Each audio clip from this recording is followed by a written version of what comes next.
আসসালামু আলাইকুম রহমতুল্লাহ। মুসলিম নারীর ইজ্জত সম্পর্কে কেন যুদ্ধ সংগঠিত হয়েছিল, ভিডিওটি শেষ পর্যন্ত দেখুন। ইসলাম নারীকে এত বেশি সম্মান দিয়েছে যে রাসূল সাল্লাল্লাহু আলাইহি ওয়াসাল্লামের সময় মদিনায় এক নারীর বেইজ্জতির কারণে যুদ্ধ সংগঠিত হয়েছিল। ইহুদিরা বাস করত মদিনায়।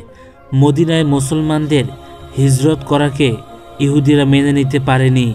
সর্বক্ষণ মদিনার মুসলমানদের ক্ষতি করার চেষ্টা করত তারা।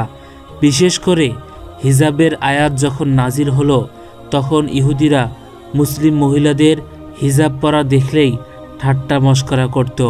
বিভিন্নভাবে তারা মুসলিম নারীদের বুঝিয়ে লোভ দেখিয়ে বিপদগামী করার চেষ্টা করতে থাকে। কিন্তু যে হৃদয়ে একবার ইমানের নূর প্রবেশ করেছে, সে হৃদয় কি বজ্জাত ইহুদিদের ফাঁদে পা দেবে? ইহুদিরা এ মিশনে ব্যর্থ হয়ে এখন শুরু করলো মুসলিম নারীদের বেইজ্জতি করা। একদিন এক মুসলিম মহিলা বিশেষ প্রয়োজনে বনু কাইনুকার বাজারে এলেন। মহিলা এক স্বর্ণের দোকানে বসেন। মহিলা হিজাবে ঢাকা ছিলেন। এদিকে বজ্জাত ইহুদিরা হিজাব পরা এ মহিলাকে দেখে তার দিকে খারাপ দৃষ্টিতে তাকাতে থাকে। তার চেহারা দেখার জন্য আশেপাশে ঘুরঘুর করতে থাকে। তাকে অপমান করার জন্য ফন্দি ফিকির করতে থাকে। বর্বর যুগে ইহুদিরা নারীদের সাথে এমন আচরণই করত। নারীকে নিয়ে হাসি তামাশা জোর করে তার শরীর স্পর্শ করা, নারীকে বেইজ্জতি করা ইহুদের স্বভাব ছিল। ইহুদিরা সে মহিলার চেহারা উন্মুক্ত করতে বলে, কিন্তু মুসলিম নারী ঘৃণা ভরে তা প্রত্যাখ্যান করল। এদিকে ইহুদি স্বর্ণকার নারীটি অসতর্কতায় তার পরনের কাপড়টির নিচের অংশ পিঠের ওড়নার সাথে বেঁধে ফেলে। মহিলাটি যখন দাঁড়াতে যান, পিছন দিক থেকে তার সতর উন্মুক্ত হয়ে গেল। উপস্থিত ইহুদিরা তখন উল্লাস করতে থাকে। মহিলাটি এই অবস্থায় অসহায় হয়ে চিৎকার করতে থাকে আর বলতে থাকে, হায়, ওরা যদি আমার সতর অনাবৃত না করে আমাকে মেরে ফেলত। এক মুসলিম যুবক এ ঘটনা প্রত্যক্ষ করে সহ্য করতে পারল না। সে তলোয়ার বের করে ঝাঁপিয়ে পড়ল ইহুদি স্বর্ণকারের উপর এবং সে স্বর্ণকারকে জাহান্নামে পাঠিয়ে দিল। সে তলোয়ার বের করে ঝাঁপিয়ে পড়ল এবং সেখানে উপস্থিত ইহুদিরা মুসলমান যুবকটিকে হত্যা করে ফেলে। রাসূল সাল্লাল্লাহু আলাইহি ওয়াসাল্লাম এ কথা জানতে পারেন। ইহুদিরা মুসলমানদের সাথে চুক্তিতে আবদ্ধ ছিল। এ ঘটনায় চুক্তি ভেঙে যায়। এ ঘটনায় রাসূল সাল্লাল্লাহু আলাইহি ওয়াসাল্লাম চরম ক্ষুব্ধ হলেন।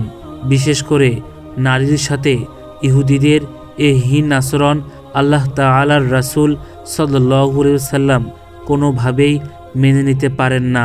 তিনি ইহুদিদের বিরুদ্ধে যুদ্ধ ঘোষণা করেন। বনু কাইনুকার ইহুদিদের বস্তির অবরোধ করার নির্দেশ দেন। অবরোধ আরোপিত হলো।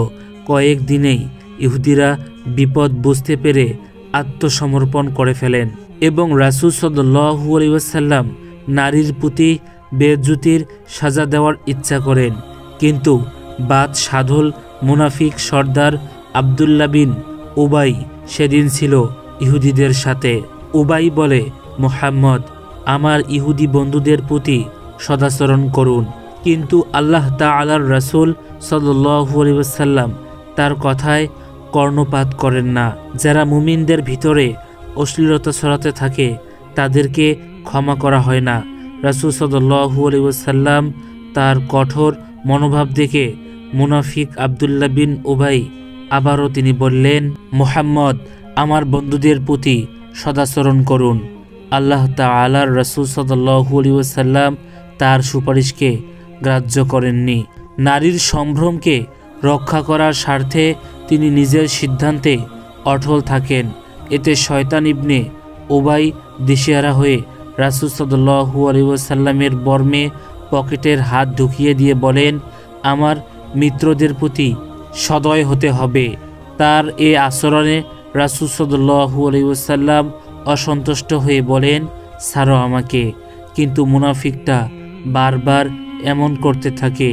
ইহুদিদের কতল না করার অনুরোধ করতে থাকে। অবশেষে নবী সাল্লাল্লাহু আলাইহি ওয়াসাল্লাম বিরক্ত হয়ে বলেন, ঠিক আছে, তোমার কথাই মেনে নেওয়া হলো। রাসূল সাল্লাল্লাহু আলাইহি ওয়াসাল্লাম ইহুদিদের কতল করলেন না, কিন্তু মদিনা থেকে বহিষ্কার করলেন।